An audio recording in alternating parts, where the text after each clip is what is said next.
Many of us have been called about our car's extended warranty, or maybe you get strange emails promising you things that seem too good to be true. Scams have been around forever, but they've become more sophisticated in the digital age.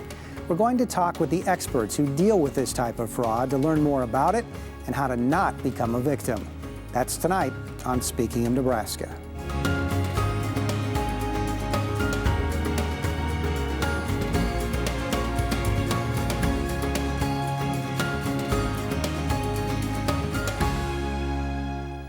Thanks for joining us on Speaking of Nebraska. I'm Nebraska Public Media News Director Dennis Kellogg. The Federal Trade Commission reports Americans lose billions due to fraud every year. That includes things like elder fraud, credit cards, phony employment, and fake dating. Scamming is everywhere in today's world. Nebraska is no exception. Artist Cindy Chin lives in the small village of Chester in the south central part of the state. She and a business partner sell art on the web. And that art has been the target of scammers. I'm Cindy Chin. I live in Chester, Nebraska, and I'm known as the Saw Lady. I decided to buy a plasma torch. And when I bought the torch, I thought, oh, I should cut some metal up and see what I can do with this thing. And I cut everything up that we had. And anything metal I had on the property, I cut up.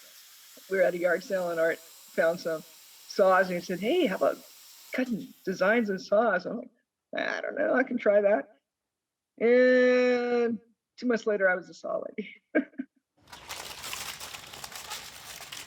I started drawing designs on them and then thinking, you know, what would look good on a saw? And I started with a lot of nature scenes, cowboy stuff, Western art, and I cut that out with a torch and they just kind of took off. And in May, I started seeing advertisements for using my photos of my designs, of my saws on Facebook and Google and from companies I had no idea who they were, or where they came from. And after doing some research, we found out that these companies were from China and they had stolen all my pictures and my identity and my designs, and we're using actual video of me on their websites and in their ads to scam people with my product. It just turned into just an overwhelming nightmare of trying to put out these fires, and they're still going to this day. I mean, here we are 9 months later, and it's slowed down, but we just don't have the time to keep pursuing it every day. But it just how widespread it was just beyond belief at the time. And we're always worried that it's going to take off again. Maybe, you know, for Christmas, these will be, special Christmas gifts for dad sort of thing. Or maybe next Father's Day, which is when this hit this year, maybe next Father's Day, it's going to happen all over again. And so, you know, it's not something we can let our guard down, but it's something where we have to work between ourselves and figure, okay, how much time can we really devote to this and not have it consume us?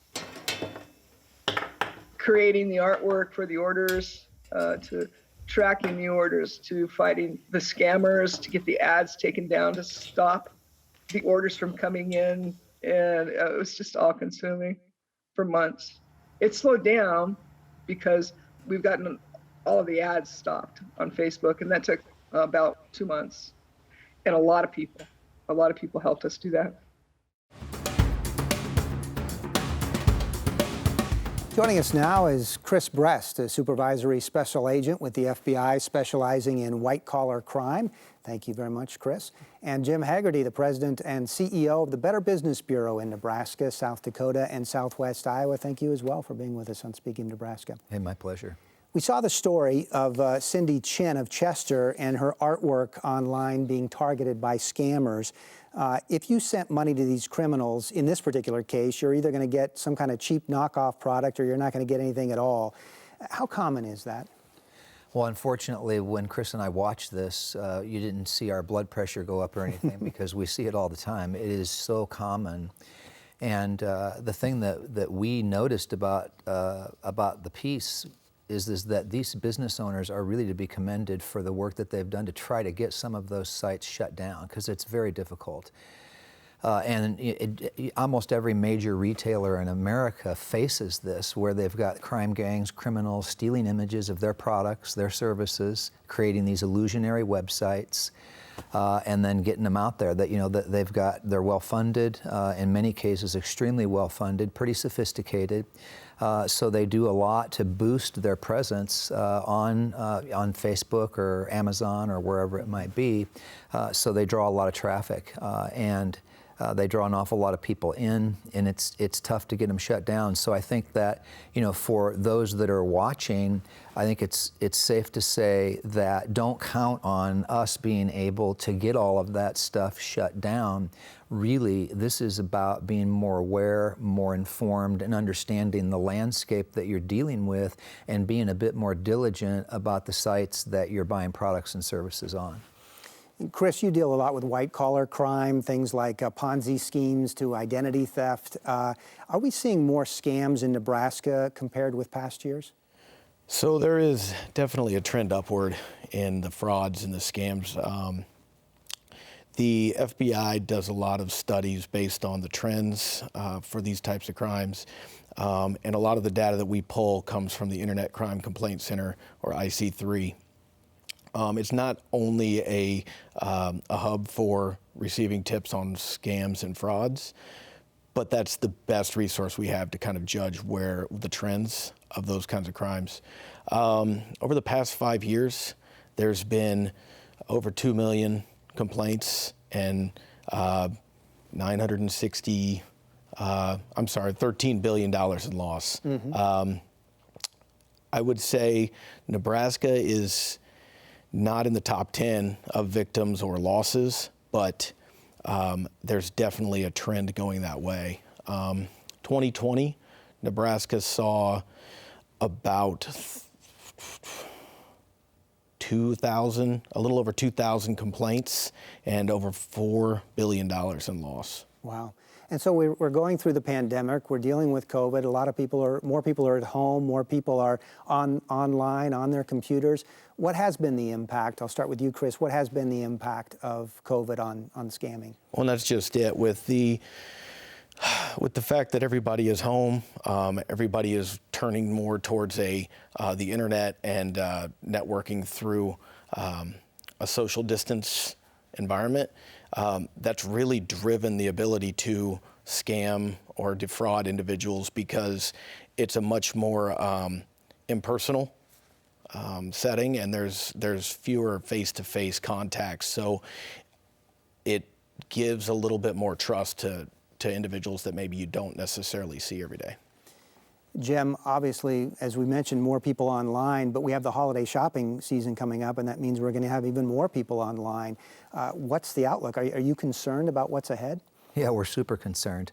So we've got big supply chain issues. I mean, if you watch the news, you know that that's going on. If you've been visiting any of your big box stores, grocery stores, you're seeing some empty shelves, some things that you're not able to get. We don't anticipate that that's going to loosen up a lot between now and the holiday season. So I think it creates another kind of fertile ground for these crime gangs to, again, create sites that create the illusion that they have products that you're not able to find at the typical sites you'd think you'd be able to find them at, or things that you can't find, at the normal retailer you might shop at. So it's like a perfect storm for these guys, and it's really the way that it's been all through COVID. I mean, it's been rough on all of us. All of us have our own personal experiences with loss. I mean, it hasn't been fun to be masked up. It hasn't been fun to be isolated at home, to not be able to go into the office. And honestly, the piling on that these criminals have done during such a rough time, it's disheartening. But unfortunately, I think Chris would agree, not surprising to us at all. It seems to be, it's right in line with every national disaster that we see. We almost immediately see these crime gangs, moving in and trying to leverage that to get into the American pocketbook. And it is disappointing, disheartening, But really, our first line of defense is doing this. It's getting information into people's hands that help them be more informed about the way they manage themselves. And particularly now, online, I mean, that is a scary landscape out there. So you've got to be extremely cautious. Well, according to the Nebraska Attorney General's office, the top 5 scams in Nebraska last year include imposter scams, identity theft, home repair scams, healthcare scams, and auto-related complaints. And I know you two don't specifically work with all of those types of scams and fraud, but is there anything, Chris, I'll ask you, is there anything you see when it comes to Nebraska that's different than what is going on in other places of the country? Anything unique here? I don't know that there's anything unique to Nebraska, but I will say the most concerning fraud that we're seeing is the imposter scams, whether it's elder fraud or the romance scams, any of the frauds where an individual is being contacted by someone over the internet or over the phone to explain a concern that they've got or some exigent circumstance where they need money immediately, and the individual sends money in a means that we can't recover it is really a concern for us right now. And how often are you able to recover money once it's lost? It really depends on how it's sent. You know, if an individual sends money through a bank account, through traditional bank wires, and we're notified within 72 hours, we have a very high success rate of returning that money. The concern that we have right now is has moved from individuals sending boxes of cash to an address, which we have zero chance effectively of getting that money back. But we've moved from that to virtual currency, where individuals are buying Bitcoin or some other form of virtual currency and sending that to a wallet, and then that gets moved around in so many different accounts, and we have there's a limited effectiveness to return that money. So Jim, if you've been the victim of a scam, of a fraud, what's the first thing you should do? Well, you should certainly report it, right? So don't keep it to yourself, and there is a tendency to do that. I mean, particularly if the losses are significant, people are embarrassed about that. They obviously have concerns about making it public. How much of that goes unreported then? Do you have any idea about the number of unreported fraud and scams? Way too much. Yeah. We know that there's a massive amount of unreported scams, particularly I think with the older population, when they have been taken in by these criminals that socially engineer them over a period of time and then soak them for big losses. It's very, very difficult for them to acknowledge that. They have fear, obviously, if they tell their loved ones they've done this, that maybe there might be questions about their ability to manage their own affairs. So you can see that there's a lot of dynamics. The criminals know this, right? So they know that particularly with elder fraud, they're dealing with a very vulnerable audience, and they prey upon that. So many fishing expeditions with seniors, the calls from the imposter scams where, they're claiming to be one of their adult grandchildren in trouble in a foreign country on spring break. They've been arrested and they need money to get out of jail. And again, a lot of seniors know better, man. They just will hang up the phone, which is exactly what you should do, and try to reach your grandchild or their parents to find out if they are indeed out of the country or out of the city. But a lot of times they're dealing with people who have, they're cognitively compromised in some way, and they fall victims to these traps. So report it. BBB Scam Tracker is a wonderful place to just quickly Google BBB Scam Tracker, and you can report this. We keep track of all of that information. We share that in a product called Consumer Sentinel so that the FBI, all the law enforcement entities have access to that data. I mean, we're all trying to work together collectively to get as much information into the consuming public's hands as we can. But again, it's very challenging for us to slow down the perpetrators. Chris, I know you work a lot with elder fraud, and we're looking at one estimate had over $3 billion in losses annually just with senior citizens in this elder fraud. Can you tell us more specifically about what that looks like and the kinds of things you deal with? Sure. Like Jim said, I think that there's a real hesitancy to report when this has happened.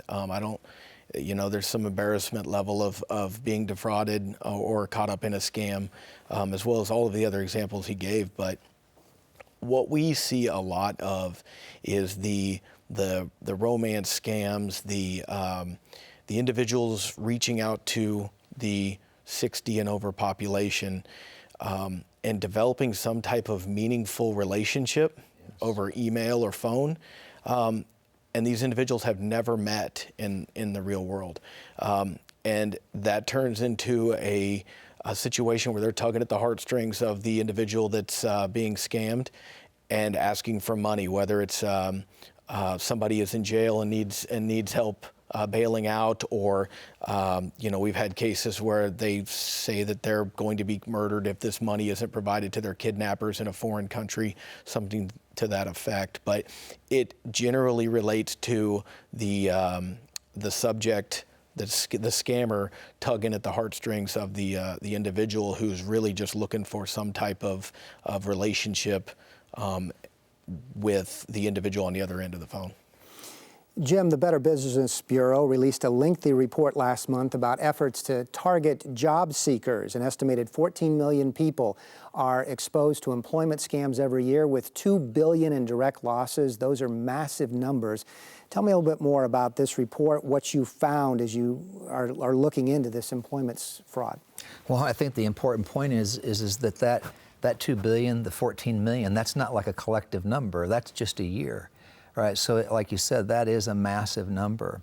And essentially, this is, again, it's crime gangs creating, fake job listings on well-known sites that people are visiting regularly looking for employment opportunities.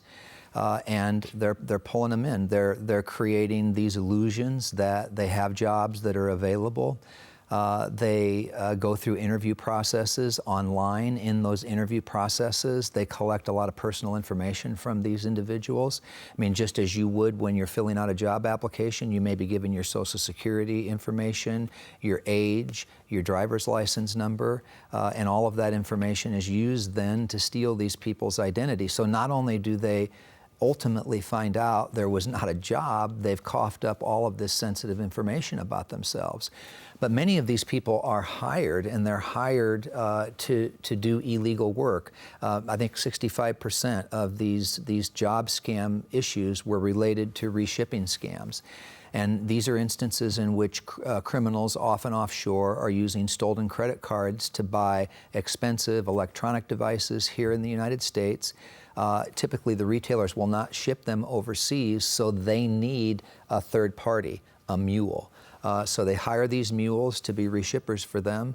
They buy the product, they have it shipped to those people's addresses, and then they reship it to the Ukraine or to wherever the criminals might reside. And I think that we discovered last year that somewhere in the neighborhood of 1.6 million stolen credit cards were used to buy somewhere in the neighborhood of $2 billion worth of goods that were reshipped by these mules who believe that they're working for like legitimate international entities, but they're actually complicit in crimes. And Chris, whether it's employment fraud or other types of fraud, one thing that I noticed is a lot of the victims are 34 years and younger as far as their age. And you think about this as an older problem, a problem for grandma and grandpa, but it's even the younger people are being targeted by some of this.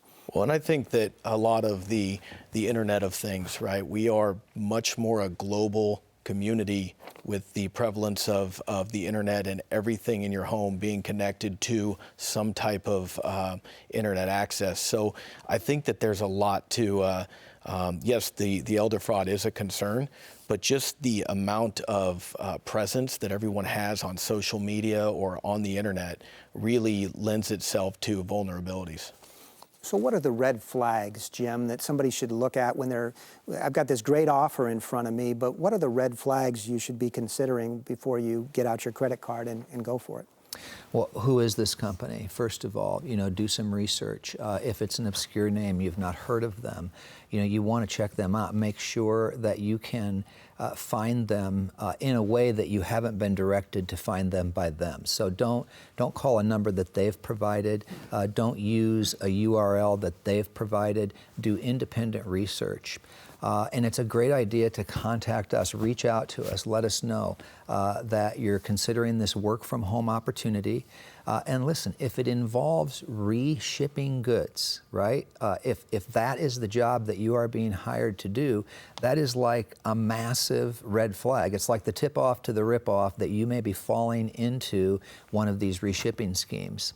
And the other thing is that if the offer just sort of seems too good to be true, so suddenly you can't find a job, but now you can find a job where you've been accepted almost instantly, and you're going to be paid $2,500 a week or $2,500 every 2 weeks. Those are things that people should just be thinking about. So, take a moment and ask yourself, does something not smell right with this? And then give us an opportunity to help you sort out the offer to determine whether it's coming from a legitimate entity or not. And Chris, how much does the dark web and some of those criminal elements play into what we're seeing here in Nebraska? The dark web has, there's a lot of bad stuff on that. There's a lot of identities that are sold through those websites and those marketplaces. But I think more the problem that we're facing right now stems from just a trusting individual that's willing to strike up a conversation and look for that companionship on the other end of the phone or the other end of the keyboard, and really just give the information away so that it doesn't have to be stolen.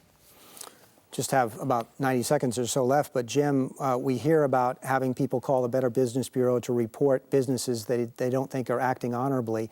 Is there a reverse process where if a business feels it has done what's right and somebody is wrong in their report, do they have a way to go back and say, hey, we didn't do that? Absolutely, yeah.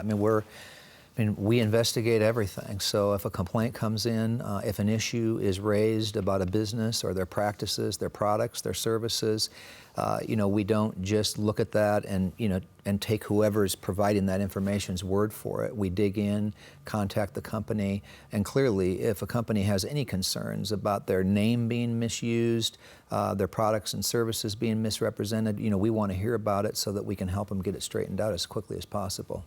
And Chris, just 20 seconds or so, in your mind, are we winning the war against scammers? I think that we are. The numbers show a trend up, but I think that we're doing a good job of messaging the concerns behind scams, and we're having a lot of success with people reporting these to ic3.gov. Yes. As well, and that's showing us some numbers and some successes. And we'll go ahead and show that. If you do want to report a scam, there's a way to do it through the Nebraska Attorney General's office, also through the FBI, and through the Better Business Bureau as well. Just go to those websites you see on your screen. Chris Bress, the Supervisory Special Agent of White Collar Crime with the FBI in Omaha, thank you so much for joining us. Thank you. And also Jim Haggerty, the CEO and President of the Better Business Bureau. Thank you for joining us as well. Absolutely, my pleasure. If you missed those websites that we just showed you to report a scam, you can find them on our website. Along with this interview, just go to nebraskapublicmedia.org/speakingofnebraska and join the conversation on social media. Find us on Facebook and Twitter at Nebraska Public Media News. COVID-19 cases are headed down across the United States, and Nebraska is slowly following suit. Dr. Mark Rupp, an infectious disease expert from the Nebraska Medical Center, joins us via Zoom to talk about the latest. Dr. Rupp, thanks for being here with us. Thanks for giving me the opportunity to join you. Yeah, cases in Nebraska, for the most part, are headed down. The CDC data shows cases are down 3.5% over the last 2 weeks, following a little bit of a bump earlier this week. Hospitals, though, are still feeling the strain. So what's your take? How are we doing right now battling this pandemic? Well, so ever slowly, the cases do seem to be trickling downward. I'm a little concerned with some problems with case ascertainment because I think in some parts of the state, getting tested is not as easy as it should be. And I certainly anecdotally hear about people not presenting for testing despite being symptomatic because they don't want to be put into quarantine or they don't want their kids sent home from school or what have you. So I don't spend too much time looking at the cases, although, again, that's an important and decreasing value. What I do think is maybe a better reflection of what's going on in the state, albeit a lagging indicator, is, as you pointed out, the hospitalizations. And those are just ever so slowly trickling downward, but they're hard to fake. When you're sick enough to come into the hospital, we generally take notice and we count those numbers. So the bottom line is that we're not out of this yet, and people do need to be concerned, and they need to continue to be careful. Now, some of the biggest news this week, an FDA advisory committee has approved a smaller dose of the Pfizer vaccine for children 5 to 11 years old. What advice do you have for parents who are trying to make that decision? Should I get my child vaccinated or not? Well, this is an optimistic finding. Again, the FDA has done a careful job with evaluating the data and the information. And, the assessment is that the vaccine is safe as well as effective. So the data that has been shared is that it's over 90% effective in preventing illness. And the side effect profile and adverse events are very acceptable. There's no vaccine that's 100% safe, but the data does indicate that you're much better off getting the vaccine than getting the disease. So this is good news, and it gives parents who want to protect their children a really, really powerful tool to make sure that they don't get COVID and don't suffer from some of those consequences of COVID. What a lot of parents look towards is that, kids typically don't get as sick as adults, and that's absolutely true. But some do, and some get sick and get in the hospital and even have pediatric deaths. There's also indicators that kids can get the long COVID symptoms, and that can really prevent them from getting back to school and carrying on with their development. So I think this is good news for parents. It gives them a strong tool to protect their kids. We just have about a minute left, Doctor, but I want to ask you about mask mandates as well. We see the city of Lincoln has extended its mask mandate, the only one in the state, for another month, and yet we're also seeing some schools starting to loosen those and make those mask mandates optional. Is there that balance that we can eventually reach where you can still, sort of live your normal life, but also protect yourself and those around you? Well, the best way to get to a normal life is for all of us to do the right thing and get vaccinated and to continue to use the measures that are appropriate to prevent the transmission of this virus. If we all did that together, we could get back down to a very low level like we enjoyed in June and July. And then all of us confidently could get back to pretty much our normal lives. Until then, we've got a lot of virus that's circulating. We need to be careful. We're not out of this yet. So I think that Lancaster County is actually doing the right thing and continuing their mask mandate. And just in about 10 or 15 seconds, Halloween is this weekend. Are there any concerns about going out trick-or-treating? Oh, Halloween should be a great time for folks, but do be careful. Take the normal precautions that you would, but also avoid those crowded, particularly indoor air settings where we can see the transmission of virus. But it should be a good holiday for our kids and everybody else. All right. Thank you, Dr. Mark Rupp, an infectious disease expert from the Nebraska Medical Center. Thanks for your time today. And for the latest on pandemic news, visit our website, nebraskapublicmedia.org/coronavirus. That's all for this week on Speaking of Nebraska. Thanks to Jim Haggerty with the Better Business Bureau and Chris Brest with the FBI in Omaha. We'll be back again in December with a legislative preview. I'm Dennis Kellogg. Thanks for joining us. Good night.